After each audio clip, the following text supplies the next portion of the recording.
골로새서 1장 15절로 20절 말씀까지를 같이 봅니다.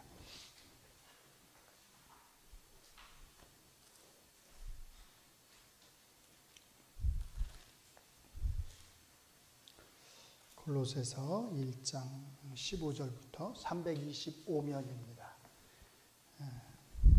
신약성경 325면 1장 15절부터 325면 20절까지를 같이 봅니다. 자, 찾으셨나요? 예, 같이 읽습니다. 시작. 그는 보이지 아니하는 하나님의 형상이요 모든 피조물보다 먼저 나신 이시니 만물이 그에게서 창조되되 하늘과 땅에서 보이는 것들과 보이지 않는 것들과 혹은 왕권들이나 주권들이나 통치자들이나 권세들이나 만물이 다 그로 말미암고 그를 위하여 창조되었고 또한 그가 만물보다 먼저 계시고 만물이 그 안에 함께 있었느니라. 그는 몸인 교회의 머리시라. 그가 근본이시요 죽은 자들 가운데서 먼저 나신 이시니 이는 친히 만물의 으뜸이 되려 하시며 아버지께서는 모든 충만으로 예수 안에 거하게 하시고 그의 십자가의 피로 화평을 이루사 만물 곧 땅에 있는 것들이나 하늘에 있는 것들이 그로 말미암아 자기와 화목하게 되기를 기뻐하심이라. 아멘. 지난 시간에 저희가 소요리문답 20문을 두 번에 걸쳐서 살펴봤어요. 오늘은 이제 21문을 저희가 살펴보려고 하는데 먼저 20문을 한번 같이 읽어보도록 하겠습니다. 제가 문을 하고 프린트물 다 받으셨죠? 예, 제가 문을 하고 여러분이 답을 합니다. 하나님은 모든 인류를 죄와 비참함의 상태에서 멸망하도록 내버려 두셨습니까?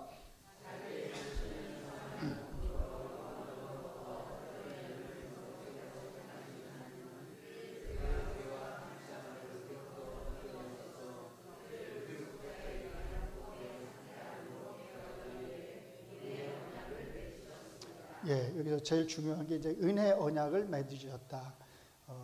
은혜 언약은 복수 여러 개라고 그랬어요.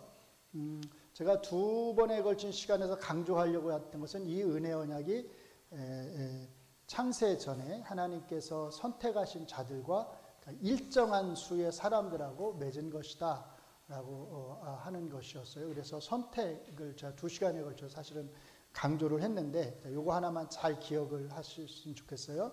선택을 말할 때는 내가 궁금한 거, 내가 생각하는 방식으로 선택을 생각해서는 안 되고 어떻게 해야 된다고요? 성경이 말하는 방식을 따라서 선택을 이해하려고 해야 돼요. 사람마다 다 선택에 대한 관념을 가지고 다르게 말할 수 있어요. 근데 그렇게 말하면 성경이 말하는 선택을 잘 이해할 수가 없어요. 그래서 선택에 대해서 우리가 얘기할 때는 항상 기준이 성경이 돼야 되고 성경이 선택에 대해서 말하는 방식으로 우리가 항상 선택을 이야기해야 우리가 그래야 공감이 될 수 있는 거예요. 말이 맞을 수가 있는 거예요. 또 하나, 성경이 선택에 대해서 말하는 데까지만 말을 해야 돼요.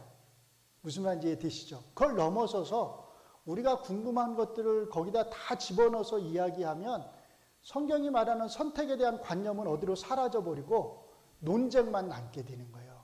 항상 이 두 가지를 기억해야 돼요. 선택에 대해서 말할 때는 성경이 말하는 방식대로 말하고 성경이 말하는 데까지만 말해야 된다라고 하는 겁니다. 자, 오늘 21문을 할 건데 21문은 20문에서 구속자에 의해서 구원하도록 하나님께서 선택하셨다고 그랬잖아요. 그 구속자가 이제 누구냐에 대해서 이야기를 하는 거예요. 그래서 요 21문부터는 사실 그리스도론, 예수님에 대해서 우리에게 이제 설명을 해주는 거예요. 21문, 제가 문을 읽고 여러분이 답을 읽습니다. 하나님이 택하신 자들의 구속자는 누구입니까?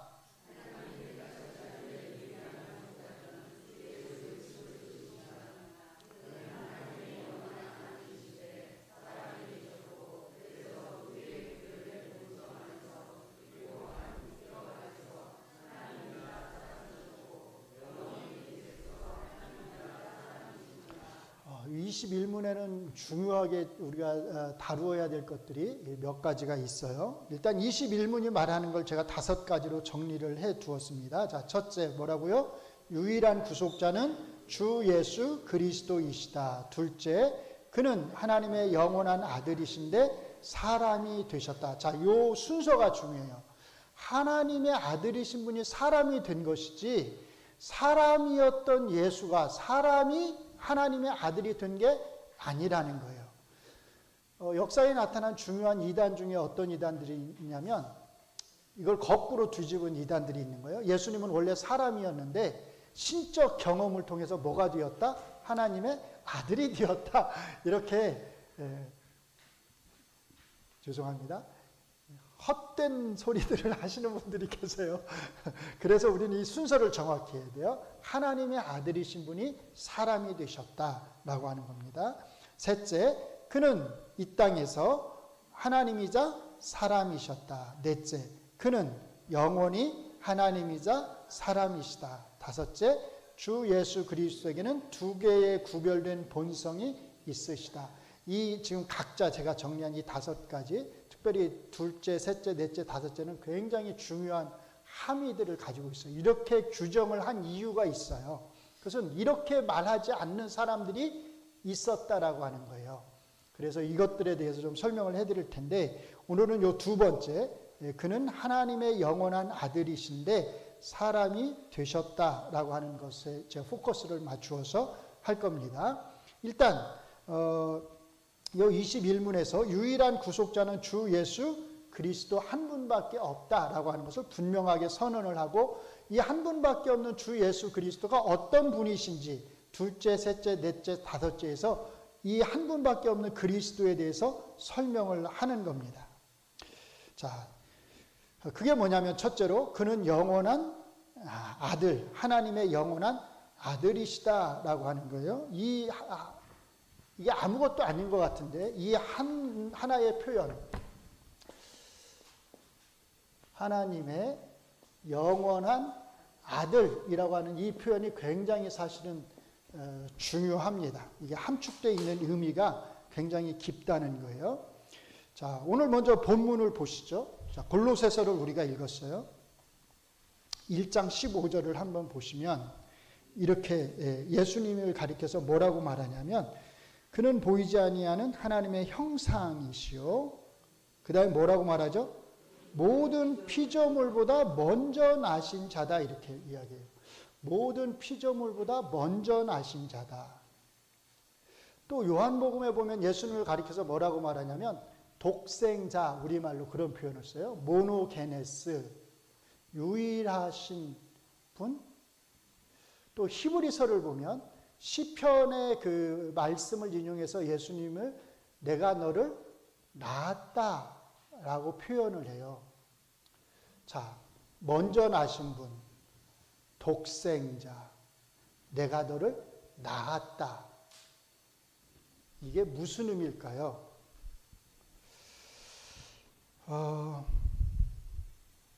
만약에 누가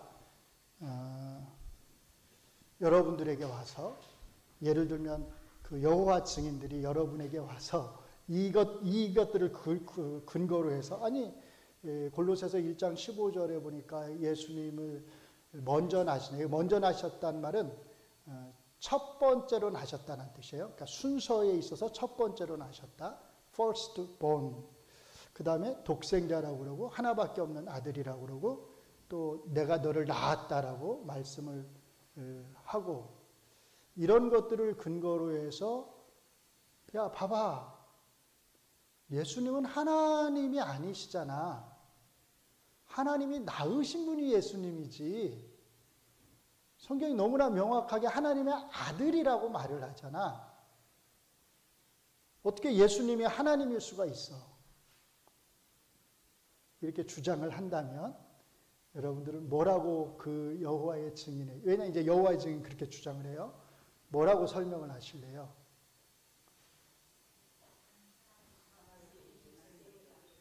예? 하나님.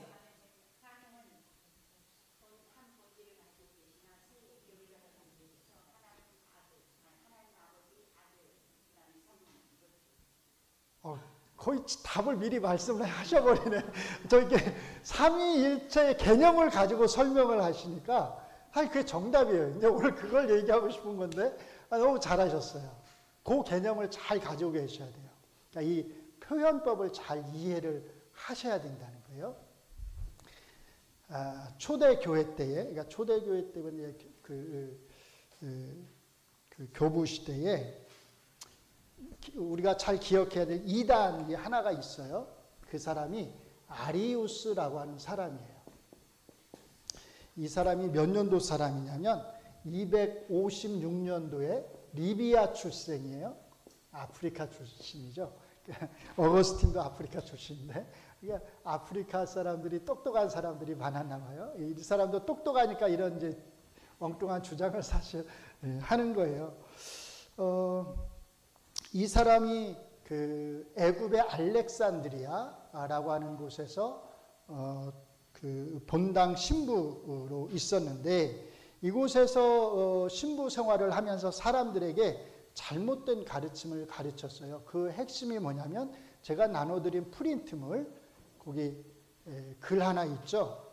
성부가 성자를 낳았다면, 이게 아리우스가 한 주장이에요. 뭐라고 주장하는지 같이 읽겠습니다. 자, 시작. 성부가 성자를 낳았다면 성자가 언젠가 존재하기 시작했다는 것이다.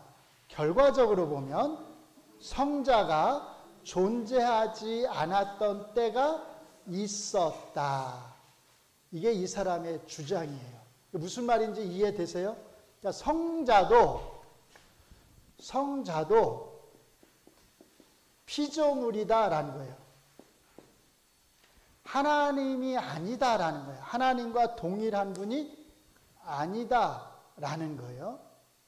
물론 그렇다고 해서 이 사람이 그러면 뭐 성자가 우리하고 똑같은 인간이네, 그렇게 말하는 건 아니에요.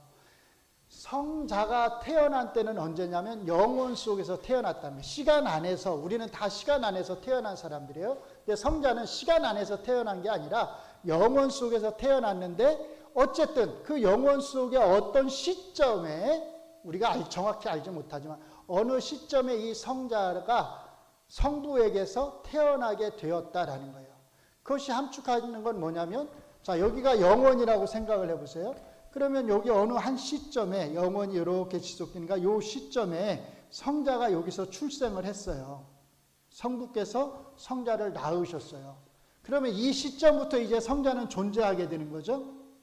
그 말은 이 전 시간에는 성자가 존재했다 안 했다? 이때는 존재하지 않았다라는 거예요. 그러니까 뭐라고 말한 거냐면 성자가 존재하지 않았던 때가 있었다라고 말을 하는 거예요. 이 사람이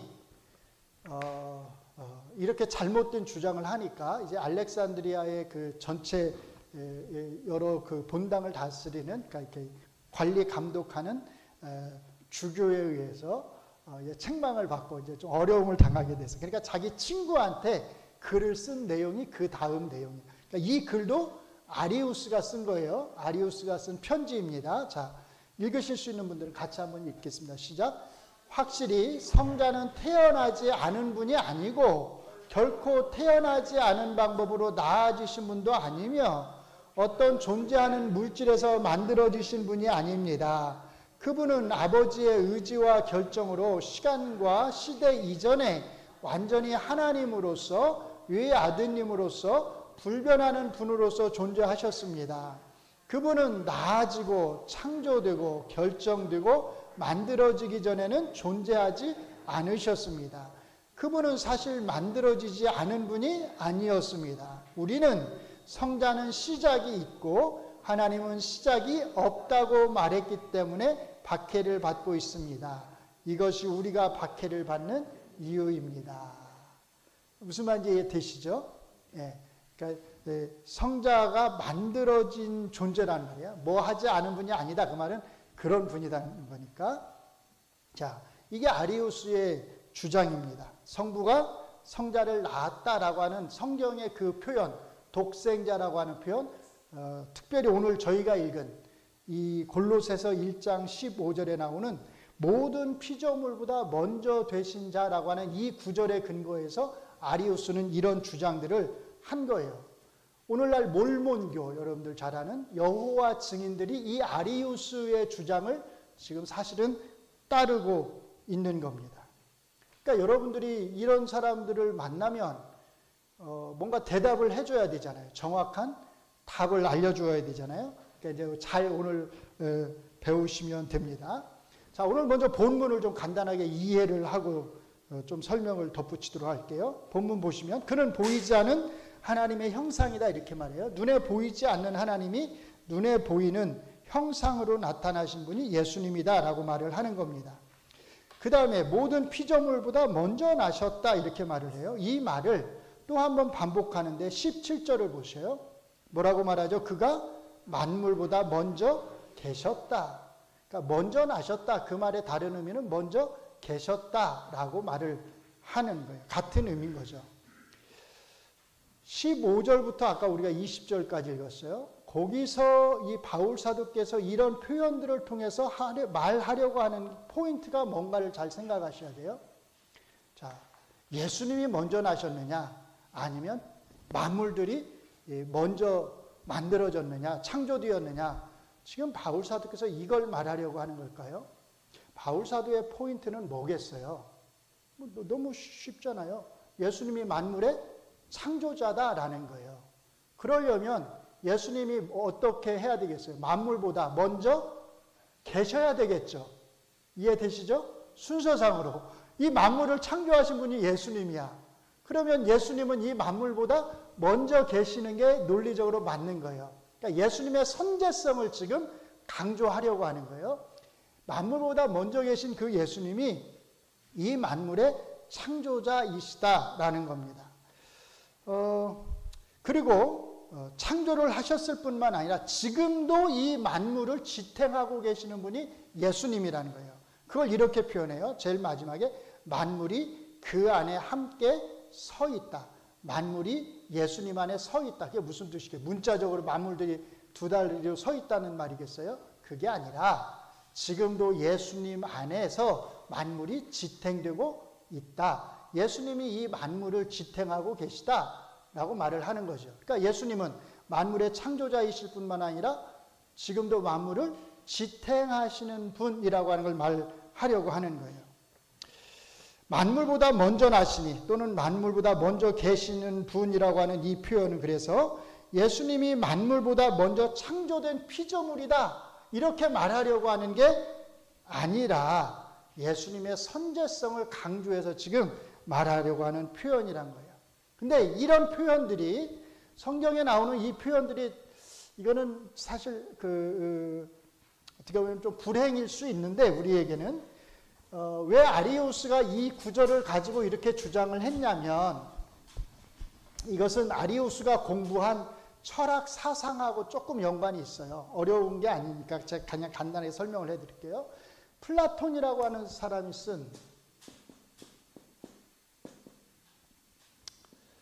책에 보면 신이 천지를 창조하는데 그냥 창조하는 게 아니라 데미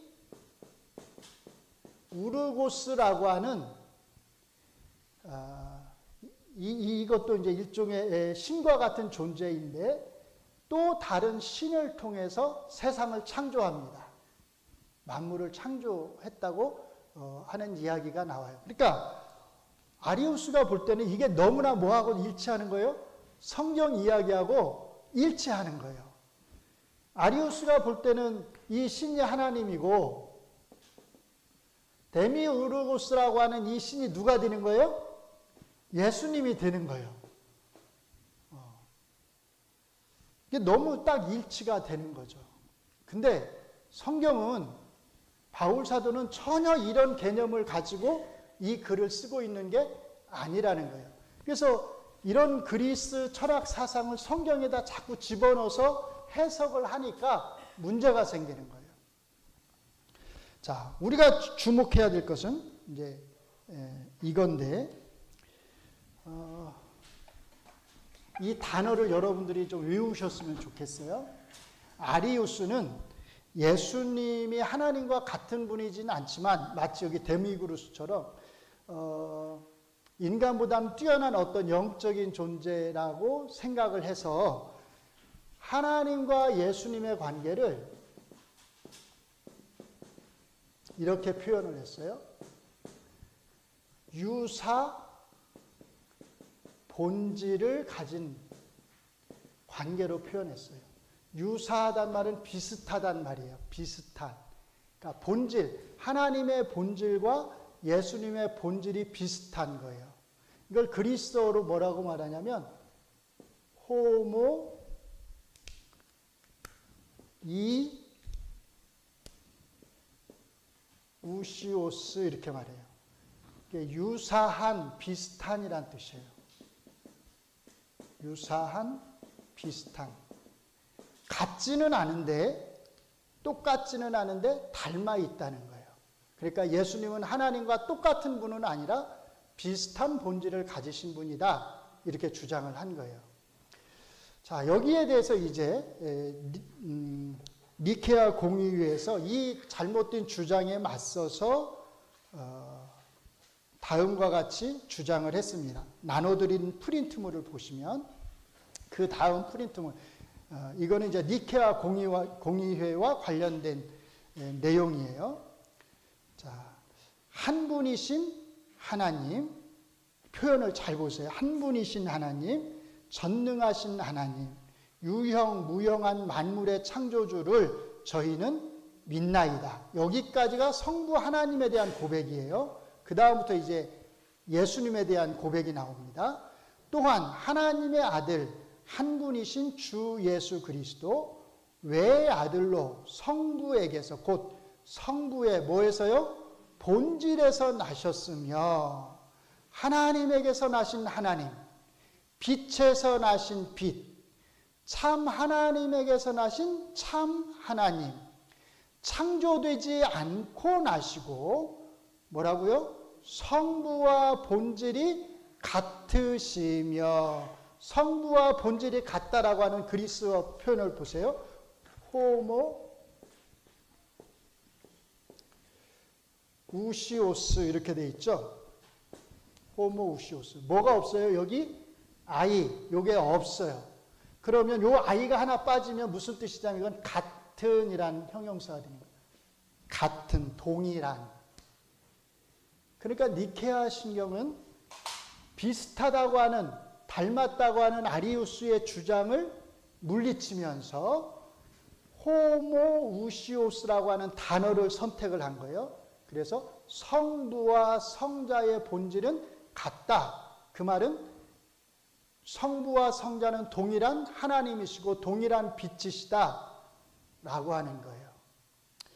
그 다음 그분을 통해서 하늘과 땅에 있는 만물이 생겨났으며 저희 인간 때문에 저희 구원을 위하여 내려오시어 육이 되시고 인간이 되셨으며 고난을 겪으시고 3일 만에 부활하셨으며 하늘에 올라가시어 산이와 죽은 이를 심판하러 오시리라 믿나이다.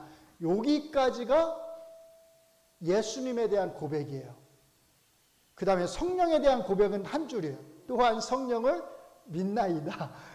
왜 그럴까요? 왜 이렇게 짧을까요? 성령에 대해서는 논쟁이 없으니까. 예수님에 대해서 논쟁이 있으니까 예수님을 자세하게 규정을 해놓은 거예요. 하나님도 짧게 하고 성령님 한 줄로 하고 중간에 다 예수님이 어떤 분이신지를 명확하게 설명을 해놓고 있는 거예요. 근데 이 설명의 가장 핵심은 뭐예요? 이 표현을 기억해야 돼요. 호모 우시오스.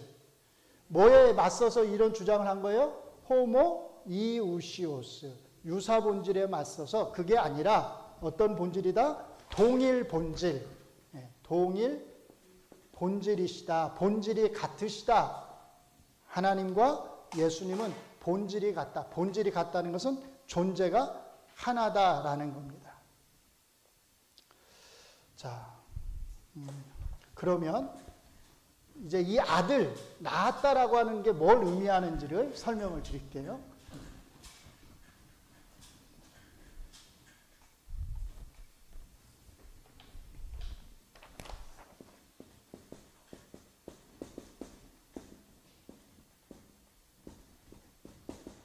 제가 제 아들을 낳았어요. 그러면 제 아들과 저는 본질이 같을까요? 다를까요? 사람이 사람을 낳았으니까. 그렇잖아요. 본질이 같겠죠. 개가 개 새끼를 낳았어요. 본질이 같을까요? 다를까요? 본질이 같겠죠. 요게 포인트예요. 우리 여기 조심해야 될 게 있어요. 그러니까 하나님의 아들이란 말, 요 하나님의 아들이라고 하는 말의 표현이 강조하려고 하는 건 뭐냐면 같다는 거예요. 본질이.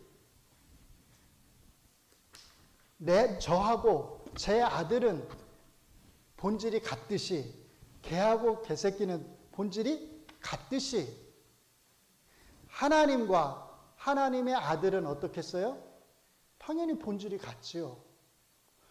같은 본질임을 강조하는 거예요. 여기서 제가 이제 조심해야 될 게 있다고 그랬어요. 뭘 조심하냐면 제가 이 비유를 이제 설명을 드린 건데 여기에는 위험성이 있는 거죠. 저하고 제 아들은 본질이 같은데 존재가 하나예요, 둘이에요? 둘이에요. 저하고 제 아들은 본질은 같은데 존재 자체가 다르잖아요. 이게 지금. 그렇죠? 개하고 개새끼도 완전히 다른 존재죠. 그러니까 수적으로 따지면 둘이 되는 거예요. 근데 여기서 하나님과 하나님의 아들의 본질이 같다라고 하는 말은 존재가 하나다 라고 하는 걸 말을 하는 거예요. 존재가 하나다. 그래서 아까 말씀하셨던 삼위일체 개념, 그 개념을 잘 기억하는 게 중요하다고 말씀을 드린 거예요. 삼위일체가 무슨 뜻이라고요? 지금쯤은 기억을 하고 계셔야 되는데 본질이 하나이신 하나님이 새 위격으로 계시는 것을 삼위일체라고 말을 하는 거죠. 그러니까 하나의 본질, 새 위격, 이걸 잘 기억하시라고 그랬어요. 하나의 본질이라는 말은 존재가 하나다는 거예요. 존재가 둘이면 큰일 납니다. 새 위격은 존재 방식을 말하는 거예요.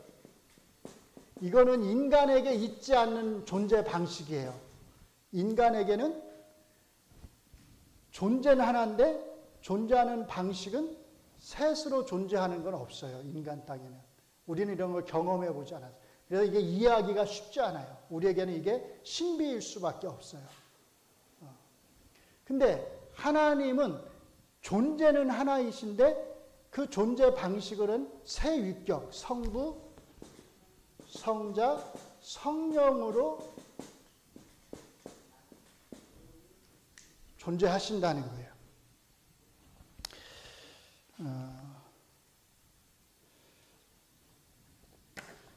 자, 여기서 그러니까 성부, 성자, 성령은 존재의 수를 말하는 게 아니라, 그렇죠? 존재를 구별해주는 표현이 아니라 뭘 구별해주는 표현이에요? 위격을 구별해주는 표현이에요. 그래서 제가 프린트물에 한 줄로 설명을 해놨어요. 이거를 잘 기억을 하셔야 돼요. 성부와 성자와 성령은 존재의 구별이 아닌 뭐요? 위격의 구별을 가리키는 말이다. 그러니까 예수님을 가리켜서 하나님의 아들이라고 부를 때 또는 독생자라고 부를 때 이게 의미하는 것은 성부와 성자의 위격을 구별하는 거지 존재가 다르다라고 말을 하는 게 아니라는 거예요. 낳았다라고 하는 거, 아들이라고 하는 이 표현이 의미하는 게 성부와의 위격적 구별을 항상 해주는 거예요. 성경에서 그냥 하나님이라고 말할 때는 어떤 하나님을 가리킬까요? 성부예요? 성자예요? 성령이에요? 그냥 하나님이라는 표현을 쓸 때 그런 성부 하나님을 가리키는 거예요. 거의가. 성부, 그냥 하나님 그러면 성부 하나님 이렇게 생각하시면 돼요. 근데 그 성부 하나님을 언급을 하면서 성자 예수님도 말하고 성령 하나님도 말할 때는 성자, 성령 이렇게 위격적 구별을 해서 설명을 하는 거예요. 그러니까 성부, 성자, 성령은 존재 구별이 아니라 위격의 구별이다라고 하는 걸 잘 기억을 하셔야 돼요. 성부가 성자를 낳으셨다, 또는 성자가 성부에 의해서 낳아주셨다, 성자가 하나님의 독생자다라고 하는 것은 이 낳았다라는 말은 잘 기억하세요. 이건 출생을 말하는 게 아니에요. 우리에게만 낳았다, 우리와 관련해서만, 인간과 관련해서 낳았다라는 표현을 쓸 때는 무슨 의미예요? 출생을 가리키죠. 예, 출생. 우리는 부모가 자식을 낳잖아요. 애를 낳는데 이건 출생을 가리키는 거죠. 근데 성경에서 예수님을 가리켜서 낳았다라고 말을 할 때는 출생을 말하는 게 아니에요. 그러니까 그러니까 하나님을 마치 우리에게 이해를 시켜야 되니까 이해를 시킬 마땅한 표현 방법이 없는 거예요. 그래서 사용한 게 뭐냐면 낳았다, 아들이다 라고 하는 표현을 사용하는 거예요. 잘 기억하세요. 낳았다는 표현은 뭐가 아니에요? 출생을 말하는 게 아니에요. 기원, 출처를 말하는 것도 아니에요. 예수님이 하나님에게서 나왔다? 예수님의 기원이 하나님에게 있다? 이걸 말하는 것도 아니에요. 태양빛이 태양에서 나오듯이 예수님이 하나님에게서 나왔다 이렇게 말하는 게 아니라는 거예요. 이런 식으로 이해하면 안 되는 거예요. 그럼 뭘 말하느냐? 제가 지금까지 계속 이야기했던 거예요. 성부와 성자의 위격적 구별.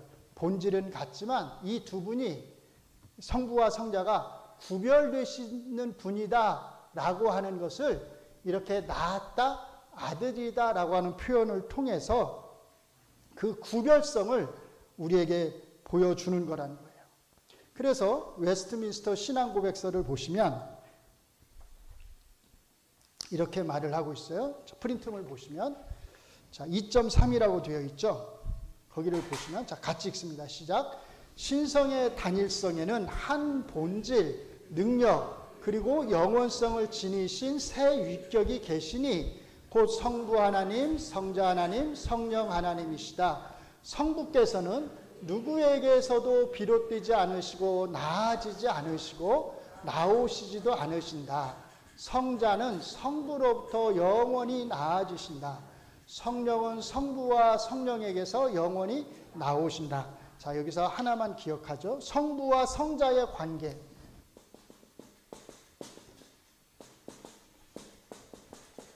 이 관계를 어떻게 규정할 것인가. 자꾸 이단들이 성부와 성자의 관계를 오해를 하니까 어떻게 규정할 것인가. 믿음의 선배들이 고민을 하다가 성경에 있는 표현을 사용해서 우리가 그 관계를 규정하고 다른 식으로는 얘기하지 말자. 이렇게 합의를 봤어요. 그 합의된 내용이 뭐냐면 성부가 성자를 낳으신다는 거예요. 왜 이 낳으신다는 표현을 쓰겠어요? 성경이 이 표현을 썼으니까. 이걸 뒤집으면 성자는 어떻게 되겠어요? 성부에게서 낳아, 우리 표현은 이제 수동태가 없는데 낳아지신다가 되겠죠. 그래서 웨스트민스터 신앙고백서에 보면 성자는 성부에게서 낳아지신다라고 이렇게 표현을 하고 있는 거예요. 이거는 출생을 말하는 게 아니라 성부의 위격과 성자의 위격을 이 둘의 관계를 설명하는 거예요. 그걸 절대 오해하지 말으셔야 돼요. 성자의 기원이 성부에게 있다 이런 거 말하는 게 아니에요. 왜냐하면 그 다음에 이제 나중에 보면 어떻게 규정을 하냐면 성자는 영원히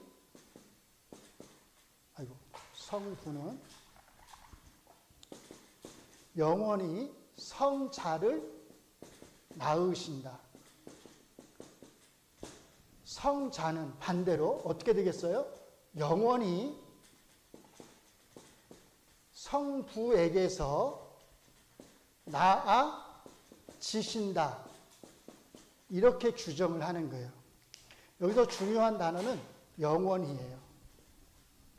성부와 성자의 위격적인 관계는 어느 하나가 앞서고 어느 하나가 뒤따르는 관계가 아니라는 거예요. 성부는 영원히 성부로 계셨고 성자는 영원히 성자로 계신 거죠. 그러니까 순서에 있어서 어느 하나보다 앞서는 일이 없는 거예요. 성부와 성자는 영원히 시작도 없으시고 똑같이 끝도 없으신 동일한 하나님이시다라는 거예요. 그래서 이 표현을 여러분들이 성부는 영원히 성자를 낳으신다. 성자는요, 영원히 성부에게서 낳아지신다. 이 표현을 잘 기억하시고 이게 뭘 의미하는지를 잘 기억하셔야 되겠죠. 성부와 성자는 어느 하나가 다른 하나에 의존하는 것이 아니라 영원히 성부는 성부이시고 영원히 성자는 성자이시다. 구별되시는 위격으로 존재하신다라고 하는 것을 강조해서 이단들이 더 이상 딴소리 못하도록 딱 규정을 해놓은 거예요. 그러니까 아까 제가 처음에 말씀을 드렸듯이 이단들이 와가지고 저 몰몬교나 여호와 증인들이 와가지고 이렇게 엉뚱한 이런 구절 가지고 이런 표현을 가지고 엉뚱한 이야기를 하면 이렇게 설명을 해주면 돼요. 본질은 하나이신데 그 표현은 아들이라는 표현, 독생자라는 표현, 낳았다는 표현은 출생을 말하는 게 아니라 성부와 성자의 위격적 구별을, 두 분의 구별됨을 의미하는 표현이다라고 여러분들이 설명을 해주면 돼요. 물론 설득은 안 되겠지만 그래도 그렇죠? 뭔가 설명을 해줄 필요가 있다라고 생각을 합니다. 자, 정리할게요. 자, 그러니까 하나님의 영원한 아들이라고 하는 이 표현은 그냥 쓴 게 아니라 굉장히 중요한 의미를 담고 있는 거예요. 첫째, 하나님의 아들로서 예수님은 하나님과 그 본질이 같다. 둘째, 하나님의 아들로서 예수님은 위격적으로 하나님 성부와는 구별되신다. 셋째, 하나님은 영원히 아버지이시고 예수님은 영원히 아들이시다. 구별되는 위격을 가지신 분이시다라고 하는 겁니다. 조금 어렵죠. 처음 들으시는 거니까 또 어려울 거예요. 삼위일체 개념도 처음 들을 때는 저 뭔 소린가 하고 어려웠잖아요. 근데 반복해서 들으니까 하나의 본질, 새 위격 이렇게 또 기억이 되잖아요. 반복해서 들으시면 좋을 것 같고, 이런 걸 왜 알아야 되는가? 우리가 믿는 예수님이 정확하게 어떤 분이신지를 우리가 알고 믿어야 되지요. 이단들이 엉뚱한 소리 하면 피해 다니기만 해서는 안 되고, 그래도 뭔가 죄송합니다. 찍소리라도 한마디라도 뭔가 우리도 이야기를 해줘야 될 게 있어야죠. 30년, 40년 다녔는데 맨날 이단이 어디 있나 이렇게 봐가지고 저기 이단이 있으면 옆으로 이렇게 다른 골목으로 피해서 다니고 그래서야 되겠습니까? 우리가 당당하게 이단 앞에서도 우리가 뭘 믿는지를 말할 수 있어야 진짜 우리가 내가 믿는 예수님이 이런 분입니다. 이 얼마나 귀하신 분이신데요. 자랑스럽게 우리가 말을 할 수 있다고 생각을 합니다. 그러기 위해서는 조금 어렵지만 어려운 것도 좀 배우실 필요가 있고, 성경의 표현들이 어떤 의미를 가지고 있는지를 우리가 잘 알 필요가 있습니다. 오늘 이것이 조금 어렵긴 하겠지만 우리 성도님들의 믿음에 도움이 되었으면 좋겠습니다. 기도하겠습니다. 하나님, 오늘 우리가 믿는 예수님이 하나님과 어떤 관계를 가지신 분이신지에 대해서 우리가 생각해 보았습니다. 성경의 표현들을 잘못 이해해서 성경을 잘못 해석하고 결국 잘못된 가르침들을, 예수님에 대해서 특별히 잘못된 가르침들을 지금까지도 가르치고 있는 잘못된 이단들이 있습니다. 우리가 이 이단들을 피해 다닐 것이 아니라 우리가 아는 그 예수님이 정말로 어떤 분이신지를 우리가 바른 지식을 가지고 증거할 수 있도록 하나님께서 도와주시옵소서. 이것 우리 믿음의 선배들이 우리를 위해서 수고하면서 또 고민하면서 성경 말씀을 잘 살피면서 그 성경에 사용된 표현들을 통해서 우리에게 물려준 이 귀한 믿음의 유산들을 우리가 힘들다고 멀리할 것이 아니라 하나씩 하나씩 조금씩 배워나가고 또 잘 기억할 수 있도록 하나님께서 도와주시옵소서. 예수님 이름으로 기도합니다. 아멘.